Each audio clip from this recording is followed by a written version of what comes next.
Ini adalah cerita singkat dalam sejarah bahwa pada 9 Mei 1942, pasukan elit Jerman bernama Schutzstaffel membantai 588 orang Yahudi di kota Zinkiv dalam sebuah agenda bernama Endlösung.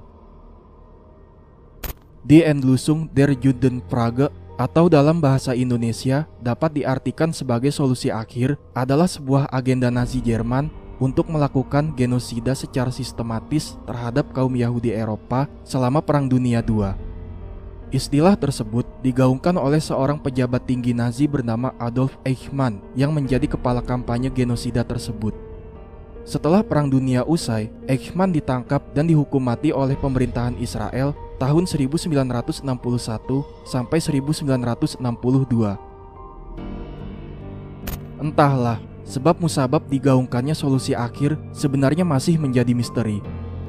Namun, pada masa awal Perang Dunia II, Hitler tampaknya telah meramalkan akan terjadinya Holocaust kaum Yahudi Eropa dalam pidatonya pada 30 Januari 1930 dengan mengatakan, "Hari ini sekali lagi saya meramalkan bahwa apabila para ahli keuangan internasional Yahudi baik di dalam maupun di luar Eropa telah berhasil menjerumuskan bangsa-bangsa ke dalam perang dunia, maka sebagai akibatnya tidak akan ada komunisasi di dunia, dan ini merupakan kemenangan kaum Yahudi, tetapi ini merupakan pemusnahan ras Yahudi di Eropa." Pada catatan harian Menteri Penerangan Publik dan Propaganda Nazi, Joseph Goebbels, yang dibuat sehari setelah pidato Hitler, menuliskan, "Atas pertanyaan Yahudi, Hitler telah memutuskan untuk membersihkan meja." Ia memperingatkan kaum Yahudi bahwa apabila mereka menyebabkan meletusnya Perang Dunia lagi, maka itu akan membawa mereka kepada kehancurannya sendiri. Itu adalah bukan ucapan kosong. Sekarang Perang Dunia telah meletus lagi. Pemusnahan kaum Yahudi haruslah menjadi konsekuensinya. Dalam hal ini, kita tidak boleh berlaku sentimental. Bukan kita yang harus menaruh simpati terhadap kaum Yahudi. Kita harus menaruh simpati terhadap rakyat kita sendiri, yaitu rakyat Jerman. Apabila rakyat Jerman harus mengorbankan 160.000 korban pada serangan di timur, maka yang bertanggung jawab atas konflik berdarah ini harus membayarnya dengan nyawa mereka.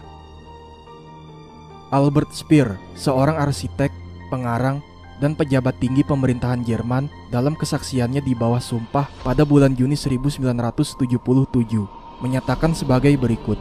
"Saya hadir pada sesi Reichstag pada tanggal 30 Januari 1939 sewaktu Hitler menjamin bahwa apabila terjadi perang lagi, maka yang akan terbasmi adalah Yahudi dan bukannya Jerman." Kalimat ini diucapkan dengan penuh keyakinan yang membuat saya tidak pernah ragu bahwa maksud tersebut akan dilaksanakan. Solusi akhir dilakukan secara bertahap. Dan secara keseluruhan, solusi akhir terdiri atas pembunuhan menggunakan gas, penembakan, tindak terorisme secara acak, penyakit dan kelaparan yang berujung pada kematian 6 juta jiwa orang Yahudi. 22 Juni 1941, pasukan pembunuh Jerman yang disebut Einsatzgruppen ditugaskan untuk membunuh orang Yahudi saat Jerman menginvasi Uni Soviet. Pada awalnya, satuan Einsatzgruppen hanya menembak pria Yahudi, namun lambat laun kemanapun mereka pergi, mereka akan menembak semua pria, wanita, dan anak-anak Yahudi. Pada musim semi 1943, Einsatzgruppen telah membunuh lebih dari 1 juta orang Yahudi dan puluhan ribu partisan, gipsi, dan pejabat politik Uni Soviet. 8 Desember 1941, Nazi mendirikan 5 kamp pembantaian di Belzec, Sobibor, Treblinka, Auschwitz, Birkenau, dan Majdanek. Nazi menggunakan gas-gas karbon monoksida dan kristalin hidrogen sianida untuk membunuh Yahudi pada sebuah kamar di kamp tersebut. Jutaan Yahudi terbunuh di kamp gas pusat pembantaian Nazi tersebut. 20 Januari 1942, pertemuan Schutzstaffel dan lembaga-lembaga pemerintahan Jerman dalam konferensi Wannsee di Berlin diadakan. Mereka membahas pelaksanaan solusi akhir. Di Wannsee, Schutzstaffel memperkirakan bahwa solusi akhir akan melibatkan 11 juta jiwa orang Yahudi Eropa. Dan di tanggal sekarang, 9 Mei 1942, sebanyak 588 orang Yahudi di kota Zinkiv, Ukraina dibunuh. Holocaust masih belum sampai puncak, karena masih terjadi sampai 8 Mei 1945.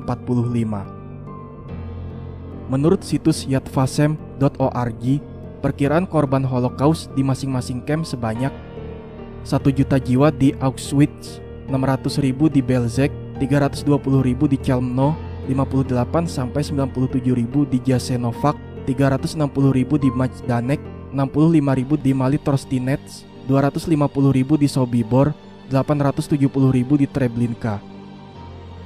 Pertanyaan kami adalah, apa yang Anda ketahui mengapa Yahudi Eropa ingin dimusnahkan oleh Nazi? Itulah tadi sejarah hari ini, 9 Mei 1942. Karena pembahasannya yang begitu singkat, mari kita diskusi di kolom komentar. Wabillahi taufik wal hidayah. Wassalamualaikum warahmatullahi wabarakatuh.